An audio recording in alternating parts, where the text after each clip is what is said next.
subhanaka la ilma lana illa ma 'allamtana innaka antal alimul hakim wa tub 'alaina innaka antat tawwabur rahim wa la haula wa la quwwata illa billahil aliyyil azim.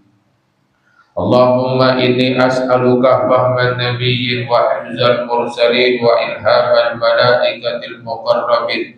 Allahumma aghnini bi'ilmi wa zayyini bi'ilmi wa akrimni bil taqwa wa jabilni bil afiyah bi rahmatika ya arhamar rahimin walhamdulillahi rabbil alamin. Amma ba'du. Fadilatul mukarram wali padhan wali pihak wali imam, Pak Rohimin, Pak Poy, Pak Haji Judi beserta seluruh rombongan wakafatil ikhwan wal aulad jami'an rahimakumullah.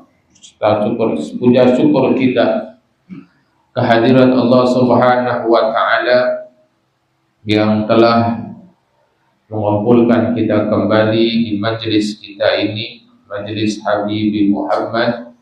Semoga kita selalu di dalam rahmat Allah Subhanahu wa taala, taufik hidayah Allah Subhanahu wa taala, dan segala macam urusan kita diberikan kemudahan oleh Allah Subhanahu wa taala.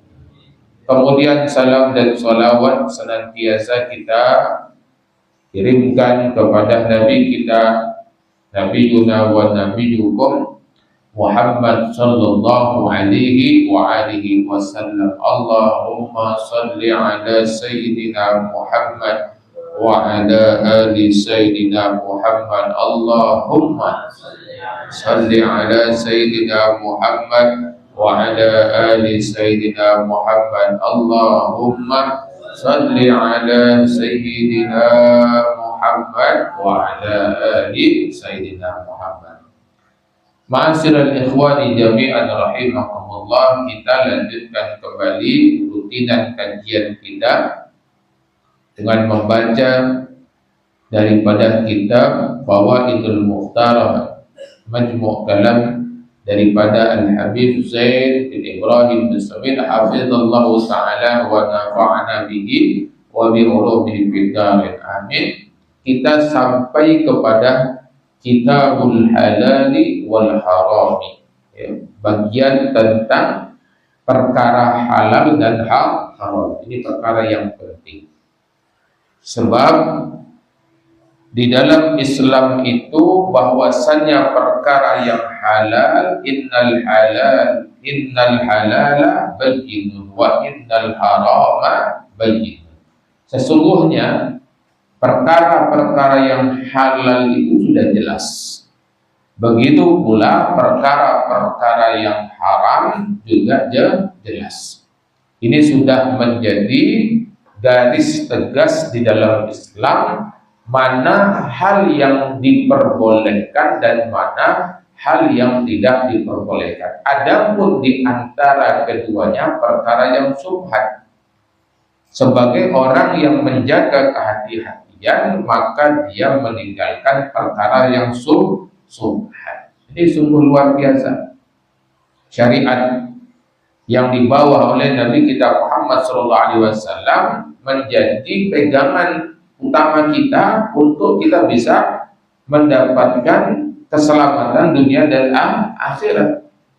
Jadi tidak perlu lagi kita pening-pening, susah-susah. Ikuti saja apa yang sudah disyariatkan. Perkara-perkara yang halal berarti itu menjadi hal yang diperbolehkan. Perkara-perkara yang haram adalah hal yang dilarang, jangan dilakukan. Perkara-perkara yang remeng-remeng, yang syubhat, hendaklah kita tinggalkan untuk menjaga diri kita jatuh kepada perkara-perkara yang dibenci oleh Allah Subhanahu wa ta'ala. Maka dalam bab ini bagiannya adalah fadlul kasbi, keutamaan kita bekerja. Umat Nabi Muhammad itu adalah umat yang mandiri, umat Nabi Muhammad itu adalah umat yang tidak meminta-minta, mengenadahkan daripada tangannya, berharap belas kasihan daripada orang lain. Itu bukan karakter daripada umat Nabi Muhammad SAW. Bahkan dalam satu hadis, bagaimana Nabi Muhammad SAW memerintahkan seorang sahabat untuk naik gunung, yang dia ketika naik gunung itu berbekal dengan seutas tali, yang kita akan sangat mudah menemukan tali itu dimanapun. Sesuatu yang mudah kita dapatkan dengan tidak memiliki, dengan mengeluarkan modal yang besar, seutas tali. Dia naik gunung, kemudian dia mencari kayu bakar, dia ikat kayu bakar itu, kemudian dia jual ke pasar. Itu lebih baik daripada dengan meminta-minta. Ini ajaran yang diajarkan oleh Nabi kita Muhammad SAW saat tidak ada pekerjaan. Saat kita tidak memiliki pekerjaan, maka pekerjaan yang dianggap orang rendah, tapi itu pekerjaan yang halal, lebih baik dibandingkan dengan meminta-minta atau tidak bekerja. Jadi kita itu harus bekerja. Ya, umat Nabi Muhammad itu harus menjadi umat yang bekerja, sehingga dengan bekerja itu harga dirinya terjaga, kemudian dia akan menjadi mulia. Ya, karena orang meminta-minta itu adalah orang yang hina. Ma'asyiral ikhwani jami'an rahimakumullah. Maka qala al-Habib Abdullah Al-Haddad radhiyallahu anhu, ad-dunya mahmudatun. Jadi dalam hal ini ada 3 karakter manusia yang hidup di atas dunia ini. Ada 3 karakter, ada sifat asal daripada manusia itu. Bagaimana mereka berinteraksi dengan dunianya dan akhiratnya. Maka dikatakan oleh Al-Habib Abdullah Al-Haddad radhiyallahu ta'ala anhu, ad-dunya mahmudah. Dunia itu adalah menjadi hal yang terpuji. Ya, jadi ada orang yang hidup di atas dunia ini tapi dengan kehidupan yang mahmudah, dengan kehidupan yang terpuji, dengan kehidupan yang baik. Bagaimana dia? Dia lati yang mana dia yasilu ma ila fi'lin khairin au yanhu bima min fi'lin syarrin, yaitu yang dunia itu menjadi wasilah kepada perbuatan baik, yang au yanju biha min fi'li syarrin, atau menyelamatkan dengan dunia itu dari perbuatan yang jelek. Jadi dunianya itu menjadi wasilah kepada hal-hal yang baik, menyelamatkan dia dari perkara-perkara yang buruk. Nah, jadi ini menjadi apa? Mahmudan. Ya, terpuji dia dengan dunianya itu. Dunia yang dia miliki itu menjadi media, menjadi sarana timbulnya kebaikan-kebaikan. Ya, nilai-nilai produktif yang sesuai dengan syariat.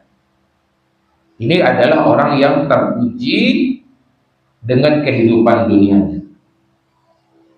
Wa dunya mubahatu hiya allati la yaqa'u bisababiha fi tarki ma'muri wala rukubi mahzuri.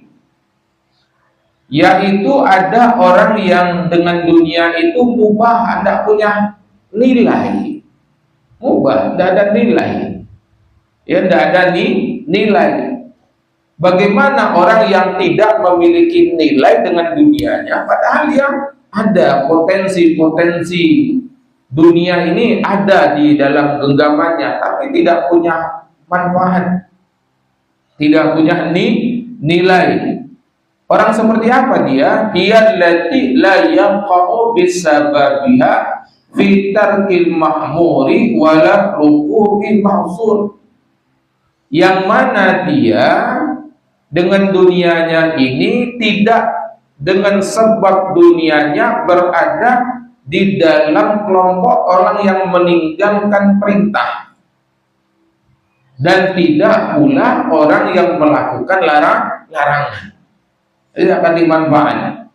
Tinggalkan perintah juga tidak, ya, melakukan larangan juga, melakukan larangan juga tidak. Jadi tidak produktif. Ya, tidak produktif. Ini adalah dunia yang mubah. Ya, dunia yang mubah, rugi dengan hal yang seperti ini. Ya, karena sebab dunia ini adalah kesempatan yang diberikan Allah untuk kita lebih banyak melahirkan kebaikan-kebaikan. Maka daripada dunia itu, kita jangan lupa berdoa agar semakin bertambah dengan dunia kita, semakin bertambah kebaikan kita. Jadi bertambah kebaikan, bertambah dunia, bertambah dengan kebaikan. Kemudian wad dunya mazmumah. Ini ada orang yang dunia tapi dia dalam keadaan mazmum ala lisanil kitab was sunnah, sesuai dengan perspektif pandangan daripada ya Al-Qur'an dan sunnah. Bukan yang di luar sana. Karena ini kita timbangannya adalah kepada Al-Quran dan Sunnah. Secara perspektif Al-Quran dan Sunnah, dunianya itu menjadi mazmuman.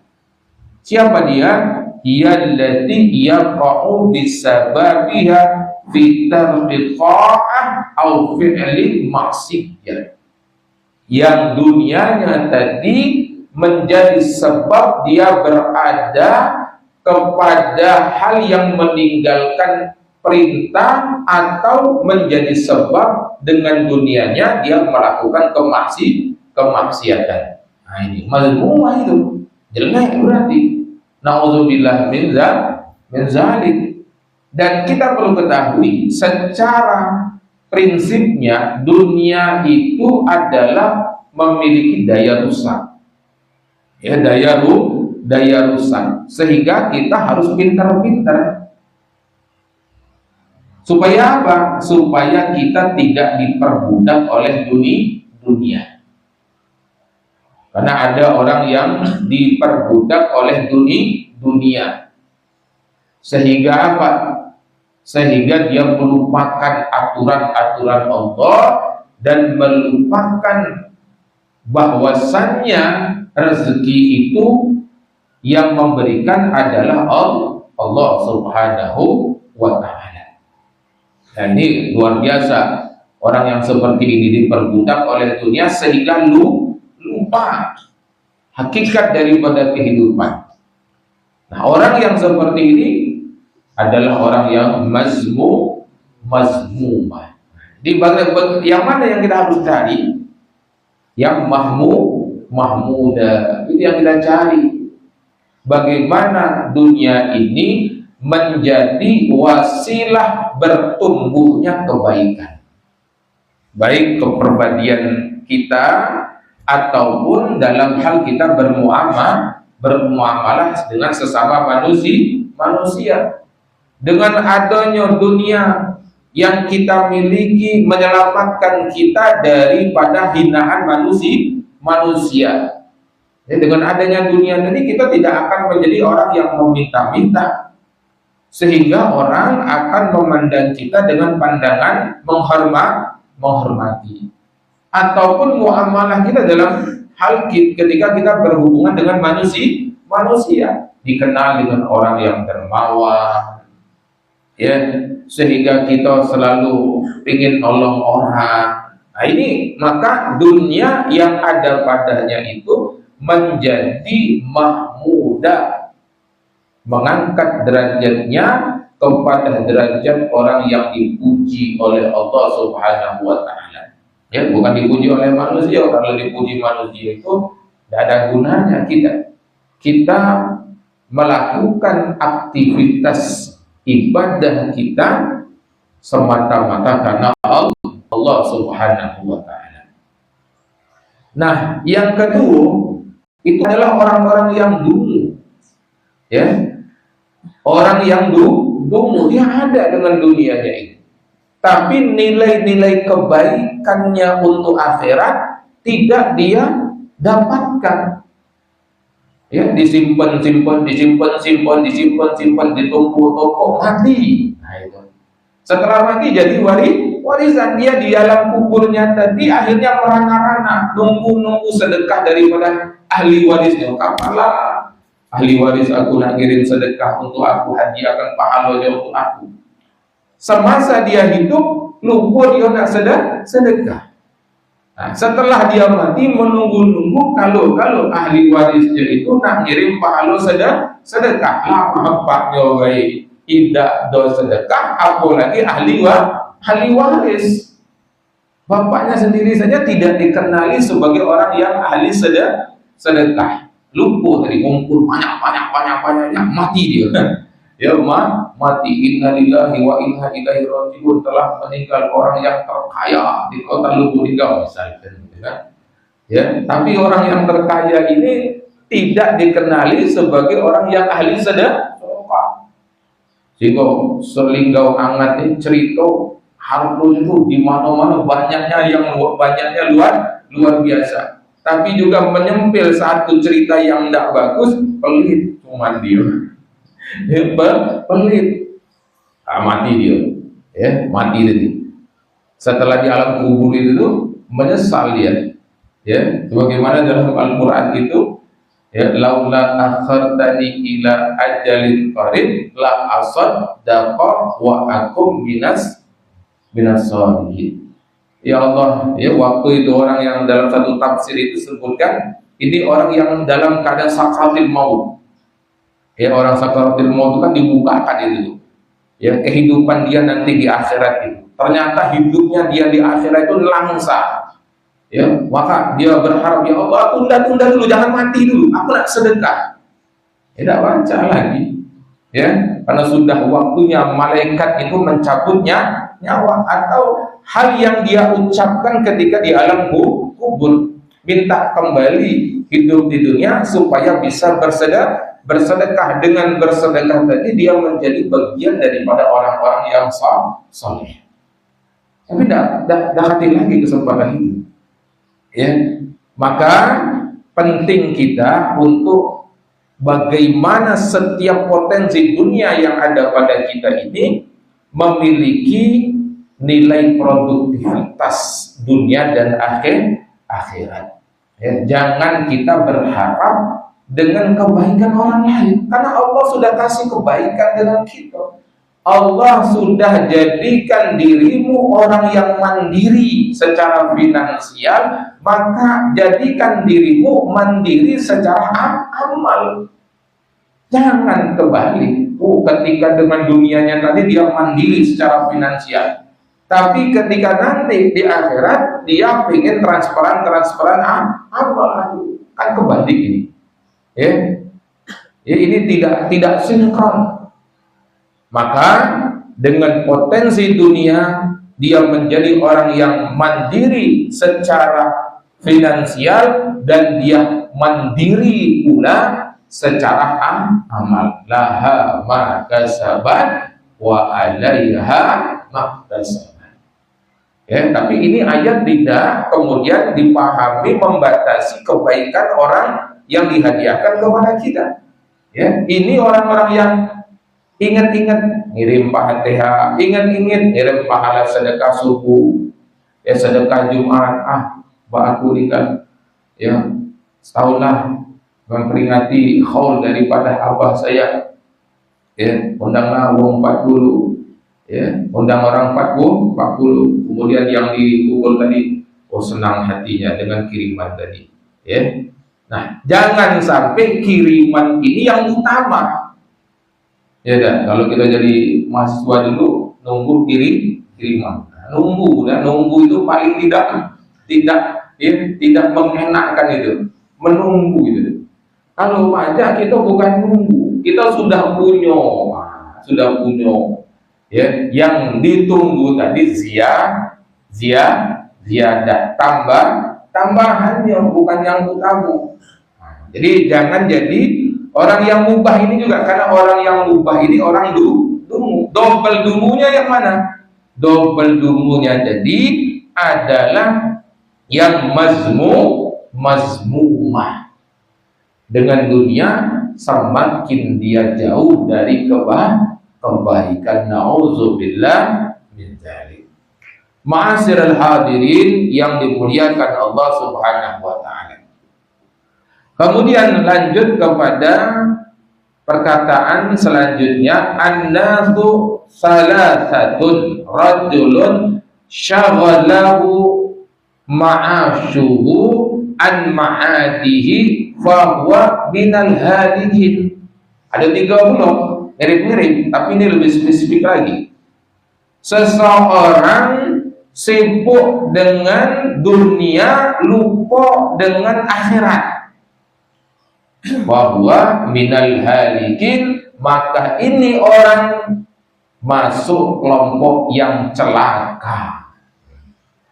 Jadi sibuk dunia, lupa akhirat.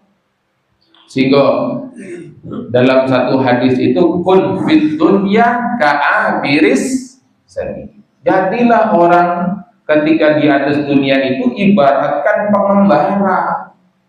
Sejauh-jauh mengembara, pasti balik ke kampung, teringat kampung halaman, negeri kelahiran, ya, ingin balik lagi. Itulah yang namanya mengembara. Maka kita ini jangan sampai sibuk dengan dunia, lupa tempat kembali akhirat. Jangan, rugi gitu, rugi. Orang yang celaka, tahu-tahu mati, sibuk dengan dunia. Inna lillahi wa inna ilaihi raji'un. Yang namanya zaman sekarang ini, tidak tahu-tahu kita dengar kabar, barulah semalam aku main batu kap dengan dia. Pagi ini aku dengar kabar, inna lillahi wa inna ilaihi raji'un. Masih mudanya awak tuh. Berapa umurnya? Baru 35 tahun. Ya, sudah berangkat, sudah tewas, meninggal dunia. Jadi kita jangan kemudian mengukur dunia tadi dengan tua dan muda, sehat dan sakit. Jangan. Ya, karena kalau diukur lamanya di dunia ini dengan tua dan muda, ternyata apa? Banyak juga orang yang muda meninggal dunia. Kemudian kalau diukur sehat atau sakit, aku sehat, badan aku ini, ya, dengan berbagai macam program healthy, ya, makan sehat, pola hidup sehat. Jadi kalau ajal kita sudah sampai, lanjut juga tak apa-apa, lanjut juga. Ada yang sudah mogok, macam apa tuh kata komplain bahwa iwa emas deh. Tahu-tahu masih keluar lagi dari rumah sakit, ya, masih pajak lagi, ketawa. Jadi kita tidak bisa mengukur panjang lamanya atau lama tidaknya kita di dalam dunia ini dengan hal itu. Maka jangan sampai sibuk dunia melupakan akhirat, engkau akan menjadi orang yang celaka. Wa rajulun syaghalahu ma'aduhu an ma'ashihi fahuwa minal faizin. Seseorang yang sibuk dengan urusan akhiratnya daripada urusan dunianya, maka ini adalah orang yang beruntung. Ya, jadi menyibukkan diri dengan urusan daripada akhirat, dunianya tidak perlu diurus. Ini terkategori orang apa? Faizin, orang beruntung ini. Dalam pandangan orang-orang soleh dan ahlul iman. Tapi kalau dalam pandangan orang-orang dunia, oh tidak, beruntung dia makan kayak susah. Ya, ada orang-orang yang tidak betul, tidak ada betul dalam dirinya itu harapan-harapan kepada dunia. Jadi betul-betul mereka mengambil hidup untuk persiapan daripada akhirat, tapi tidak meminta-minta. Ya, mereka tetap bekerja, tapi pekerjaan mereka ini untuk cukup makan dan minum saja. Ya, alhamdulillah. Ya, hari ini kita bisa makan, besok kita bekerja lagi. Cukup untuk makan dan minum, selebihnya dia gunakan untuk ibadah kepada Allah. Ini orang-orang beruntung. Ya, dalam kacamata kita ahli dunia itu orang yang tidak beruntung. Tapi dalam kacamata orang akhirat ini orang beruntung. Kenapa? Ketika dia hidup di atas dunia, cukup makan dan cukup minum, menghindarkan diri dari meminta-minta. Ketika nanti dia datang di akhirat, tidak akan banyak dihisab oleh Allah Subhanahu wa ta'ala. Terus alunna yauma izin amin. Tidak banyak dihisab. Ya, yang banyak dihisab itu kan ketika banyak pretelan-pretelannya ini. Ya, macam mana yang pernah Anda ceritakan, ada satu cerita itu seorang tukang tukang tebang pohon itu, ya, ketika tidak sanggup lagi hidup susah, kemudian ada sayembara, siapa yang bisa menemani orang kaya ini di alam kuburnya 40 hari, ya, dia akan diwariskan seluruh harta kekayaan. Ya, dalam cerita itu. Tapi cerita ini cak mana benar itu Allah alam. Tapi kita mengambil ibrahnya saja. Ya, akhirnya ya dikuburkanlah dengan barangan daripada yang mati beneran ini. Jadi cacat mati ini kan ngawani banyak. Tahu datang malaikat itu. Ya, nanyo. Kau punya apa? Oh ya, malaikat, aku cuma punya kampak. Kampak kau dari mana? Ya, aku beli duitnya dari mana? Ya, dari sini. Kau gunakan apa dari? Untuk ini malaikat. Ya, pertanyaan masalah kampak itu saja tidak selesai 40 hari. Ya, ditanya oleh malaikat masalah 40 hari tadi belum selesai masalah kampak dia itu, ya. Akhirnya dia metu keluar. Wong maki, oi, ngapa kau lari baik? Itu nah harta jadi punya kau. Ambillah kamu. Ya, aku ditanya oleh malaikat 40 hari sikok kampak aku itu tidak selesai. Aku lagi nak ditanya dengan harta yang sebanyak itu. Nah, ini kan, ya, jadi dalam pandangan orang-orang soleh ahlul iman, orang yang hidup dalam kesederhanaan itu adalah orang yang beruntung. Minal faizin. Wal aqrabu, yang pertengahan, ya, dan itu adalah yang secara umum ilal i'tidal, yaitu kepada pertengahan. Wa huwa as-salis, yaitu kelompok yang ketiga. Allazi saghalahu ma'atuhu limi'atihi fahuwa minal muqtasidin, yang mana dia bekerja dunia tadi untuk akhiratnya. Ya, jadi bekerjanya untuk akhiratnya. Maka ini adalah orang-orang yang dalam keadaan berada di tengah-tengah. Khairul umuri awsatuha muqtasid. Jadi orang yang berada di tengah-tengah, tidak lebih tidak kurang. Dia jadikan dunia untuk akhiratnya. Nah, makmano, ya, kita memahami ini, maka kita jadikan hidup kita ini terprogram secara baik. Camana terprogram secara baik ketika di usia produktif, jadikan hidup kita kelompok yang muqtasid ini. Ya, muktasid ini kapan usia produktif itu? Di bawah under 50. Ya, di bawah 50. Jadikan orang yang muktasid, kelompok yang muktasid ini, dia begawe dengan dunianya ini semangat luar biasa. Tapi dalam upaya apa? Untuk akhiratnya.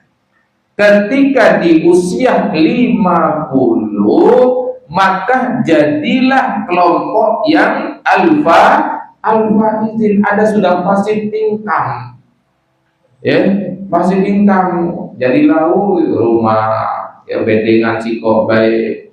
Kira-kira sikok bedeng tadi bisa untuk hidup satu bulan. Selebihnya ibadah. Tidak usah nak mikir-mikir bedeng 100 juta ikut. Tidak. Nah, nanti selesainya dan nanti habisnya mati dia dalam keadaan masih sibuk dengan urusan dunia. Ya. Jadi ketika kita sudah memiliki passive income untuk bisa hidup layak ketika di usia tua, maka jadikan kesempatan itu untuk banyak. Apa? Hidup kita ini mempersiapkan kepada akhirat. Dengan passive income tadi kita bisa beribadah tenang. Dengan passive income tadi kita bisa bersedekah. Itu luar biasa. Ya, ini harus kita menjadi orang yang cerdas, mensiasati hidup. Maka jangan galak lupa. Aku masih muda, nak ladas, tak tahu ladas, habis galau baru nak sibuk. Di usia kapan? Usia 50 tahun baru nak berkebun, baru nak macam ini. Ya, tahu-tahu kebunnya lah berbuah. Innalillahi rajiun. Selama ini kemana kau? Ladas, itu kan? Nah, ini kata akhirnya menjadi orang yang jadi model macam ini yang sudah diprogram ini luar biasa. Ada fase-fase, setiap fase-fase ini dilewati secara baik. Dengan usia sekian harus dilakukan seperti ini. Usia sekian targetnya seperti ini. Usia sekian targetnya seperti ini. Nah, nanti ketika kita sudah tidak lagi di usia produktif, kita sudah ada namanya passive income, ya. Ada penghasilan tetap yang bisa membiayai hidup kita. Kita tetap menjadi orang yang mandiri tanpa tergantung kepada orang lain. Cukup makan, cukup minum, bisa untuk bersedekah, tenang ibadah. Oh, ini luar biasa. Ini orang yang beruntung seperti ini. Ya, jadi ma'asyiral ikhwan yang dimuliakan Allah Subhanahu wa taala. Dan mudah-mudahan Allah jadikan hidup kita hidup yang bahagia dunia dan akhirat. Ini saja yang bisa kami sampaikan. Mudah-mudahan memberikan manfaat kepada kita semuanya. Assalamualaikum warahmatullahi wabarakatuh. Waalaikumsalam warahmatullahi wabarakatuh. Ya Rabb.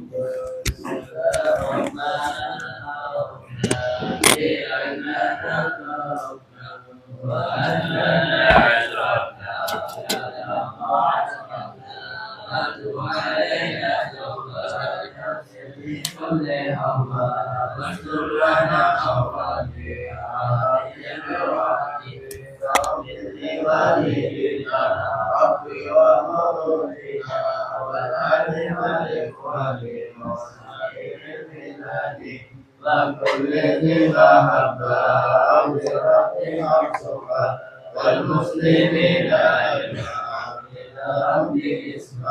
والرجل المنال بابتسام منك بالمصطفى رسول الله في كل صديق صلى وسلم ربي عليه أنت الحبيب وآله وصحبه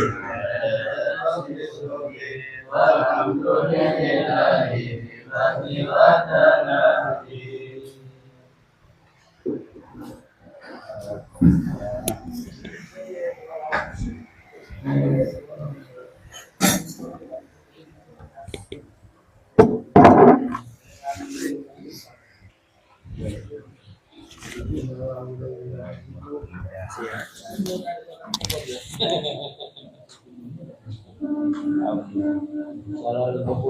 Kalau 50 pon, iya, buru-burunya mana? Kan belum.